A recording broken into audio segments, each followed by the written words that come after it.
What do you think? Is that defining? I think I could see you just fine. You can see me? Yeah. I'm not like... Oh, sorry. I didn't mean to hit you that hard.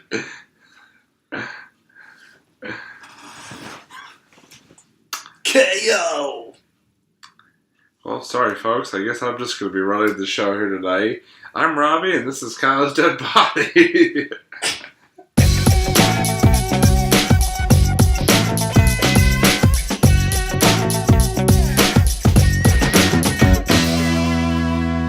Hey, what's up, everybody? Welcome to another edition of On a Couch Talking Sports. As always, I'm Robbie. This is Kyle. Kyle, how are you tonight?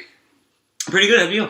I'm doing okay, pretty good Thursday, although there was some news that came out today that has disheartened, like me, many Patriots fans out there, and that's sort of what we're going to talk about in tonight's episode, sort of very current events, because again, this news just came out today.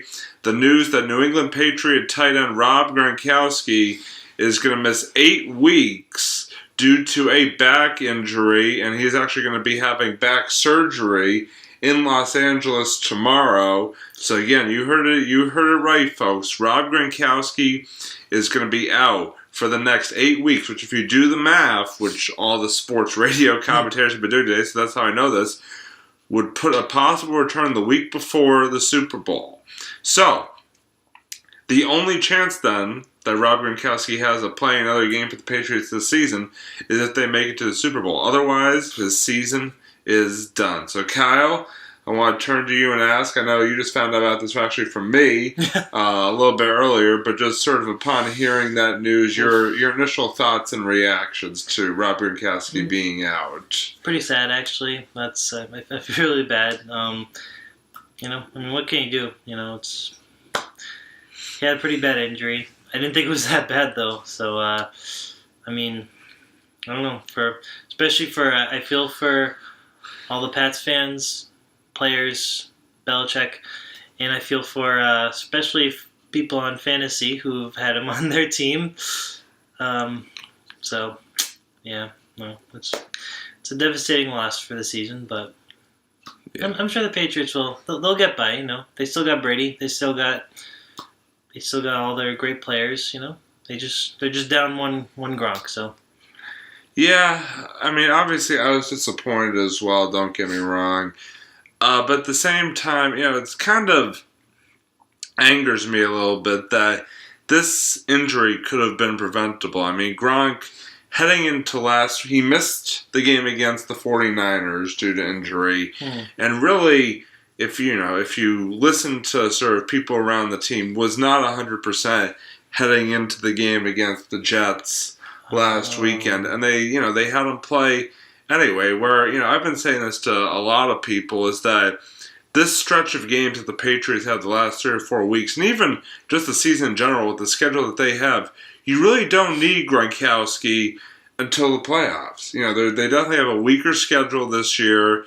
The AFC is weaker than it's been the last few years. You really did not need to have Gronk out there until playoff time. So the fact that they brought him back after a week when they really didn't need to, and then obviously he had this injury and is now done basically for the rest of the season, I think really falls on the Patriots and the fact that they just brought him back too quickly, which is unfortunate when they really didn't need to. I don't care what he said or the doctor said.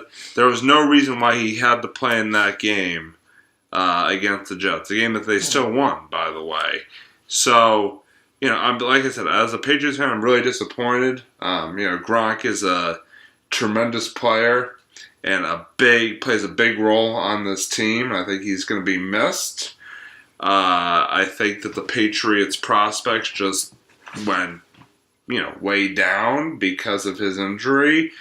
But like Kyle was just saying, the Patriots still have Tom Brady. They still have weapons. But on the flip side, they are a bit banged up. Martellus Bennett's not 100%. Julian Edelman's not at 100%. Tom Brady's not even at 100%. The defense has been suspect, especially the last few weeks since they traded away Jamie Collins. it just, the glue is barely holding this team together. I think that Gronk injury really, especially as the games get more and more meaningful, definitely puts them in a way behind the 8 ball. But we'll see. We'll see what happens. Yeah. Whose decision do you think it really was to put Gronk? Do they say, whether it was Gronk's or the team's or coach? It was definitely the team's decision to play him. I mean, obviously he was cleared to play. They wouldn't have played him if the doctor said he couldn't play. But he was obviously cleared to play. It sounds like him and his sort of inner circle didn't want him to play in that game. Or even, I'm not even necessarily him, but his inner circle really didn't want him playing that game, but the team took a chance and it backfired on them. Yeah, you're right. It sounds like strategically they just didn't really. They could have made a better strategic move, especially for the playoffs. You don't want to throw all your best players in just a regular season game. Yeah, why would you do that? No, you don't. You want to, if anything, you want to save them for the playoffs. Kind of like they did last year with Gronk. They held him out the last few weeks of the season, and then brought him back in the playoff game. So it's just, obviously football is a rough game. It's things like this happen, but I feel like in this case it was somewhat preventable, which makes it more frustrating. I feel like, in a sense. But so, Kyle, I want to ask you, obviously, given this news today, how do you feel that this injury affects the Patriots going forward in terms of, prospects for the remainder of the regular season, but more importantly, prospects for the postseason, since it does look like, regardless, they will make the playoffs. But in terms of playoff prospects, what are your feelings given the news of today? Well, well, it's hard to say, because, there are a lot of really good players, but especially if you say that a lot of them are kind of in iffy states, with the injuries left and right. I don't know. That's actually kind of a tough one. Man, I didn't realize it was actually that. So far they've proved to be pretty strong, and even without Gronk, they've had their, not every moment has been with Gronk, but at the same time, it's, you're right. I think they just gotta, I don't know, they just gotta be a little more strategic with their decisions. They just gotta, I don't know. I guess the best way to do it is you just gotta, as long as they play it safe. If they can just play it safe this season, then I think that's the best we can hope for. Yeah, no, you're absolutely right. And kind of another thing I want to touch on that you and I were kind of talking about off air is obviously you have waded into the water of fantasy football this season. Now, luckily, Yes. I will sort of.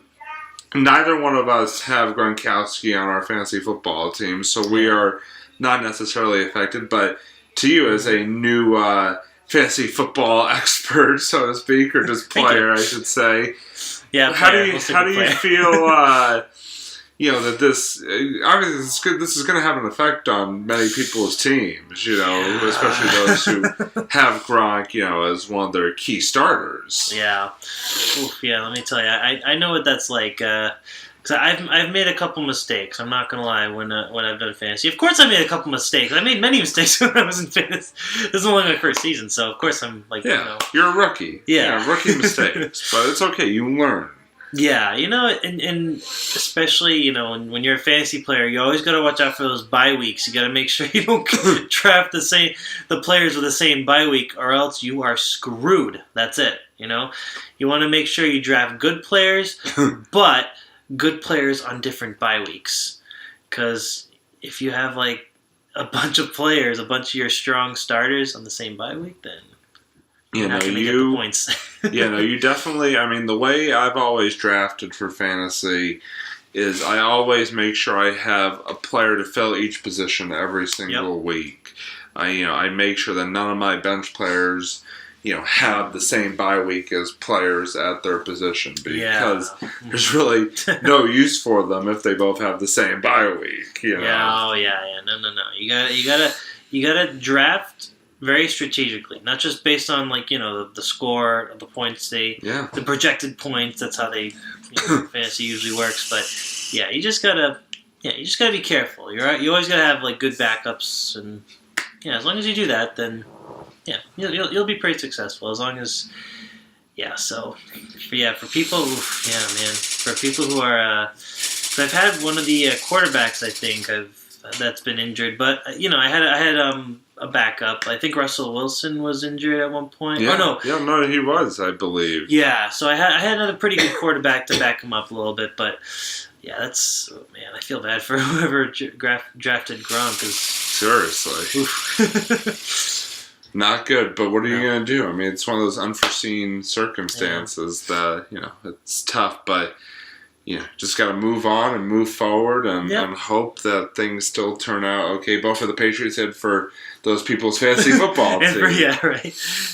All right, so we're now going to move on to the end portion of our show, our monologues. And I've got a very quick one, just a couple of shout-outs I'd like to throw. Well, first shout-out goes to the Wellesley High School football team, who snapped a 2-year losing streak against Needham. Obviously, we were off last week for Thanksgiving, but the Wellesley Raider football team snapped their 2-year losing streak to the Rockets with a 34-14 win at Needham. It was an awesome, awesome game. The Raiders, right from the start, really sort of took it to Needham, led 27-7 at halftime, and just sort of took it from there. So, very proud of the Raiders getting that W and stay ahead also in the all-time series at 61-59 with that win. That's good. And the second one is to the Boston College football team, who this past weekend earned a bowl berth, a spot in a bowl game with a victory over Wake Forest, so that ends their regular season at 6-6, which means that they will be participating in a bowl game after missing one last year. So, congratulations to Coach Adazio and the Eagles. Good job, guys. And wherever you may land for your bowl game, best of luck, and hope you guys come out with a W. So, nice. Kyle, got anything for us this week? Not a whole lot. No, I just wanted to say congratulations again, Wellesley. Sorry I couldn't make it to the game this year. It was one of those Thanksgiving mornings where I was just I was just too tired. I'm sorry. I'm not gonna lie. I'm not gonna beat around the bush. Yeah, I was tired. I woke up kind of late, so yeah. Excuses. I know. Excuses. But I was very happy when I got the updates that you won. So, Wellesley, good job. Yeah, great job, Wellesley. Very happy to be able to get a victory this year against Needham. Obviously, the last couple of years and the last few years in general have not been kind to the Raiders in this rivalry, but this year the trophy comes back where it belongs, back to Rice Street. Oh, yeah. So good job, boys. Next year's gonna be home, right? Yeah, on the brand new turf field. I was just thinking about that. Yeah, when did they get that turf field exactly? It opened up in October. Oh, they played their they played their 2 playoff games on the field. Oh, nice. But now, next year they'll be able to play a full season there and in the Thanksgiving game. So nice. I'll check that field out sometime. It's really nice. It came out really well. I must say, I haven't been to it a couple times already. It's a pretty nice place. So it's a nice field, but no more mudslides. Sorry, guys. No more Mud Bowl. No Mud Bowl. Which probably isn't that much of a bad thing. Well, it's okay during it's actually I didn't mind it during practice, but yeah, for the games, yeah, it's definitely kind of bit of a challenge. Yeah, definitely. All right. So that's going to do it for us here for another edition of On a Couch Talking Sports. So we'd love to hear from you, your thoughts about Gronkowski's injury. Who do you blame? What are the Patriots' prospects now that he's out? Again, comment, tweet us, Facebook, YouTube, everything. Snail mail, Instagram. We don't have an Instagram. Flares, Maybe I'll make it. You know what? Maybe I'll see On if I a can Couch make Instagram. I might be the one behind that one because I'm behind the Twitter and basically the Facebook. Yeah, I think eventually I'll see if I can put together an Instagram. Although it might not all be sports. If it's me behind it, then I'll probably put some nerdy things here and there. So yeah. Well, look for that soon, folks. The On a Couch Talking Sports Instagram page. Yep. From Sports Kyle. and nerdiness. Good one. Alright, so that's going to do it for this edition of On a Couch Talking Sports. Thanks as always for watching. He's Kyle. I'm Robbie, signing off here from our On a Couch Talking Sports studios. We'll see you next time.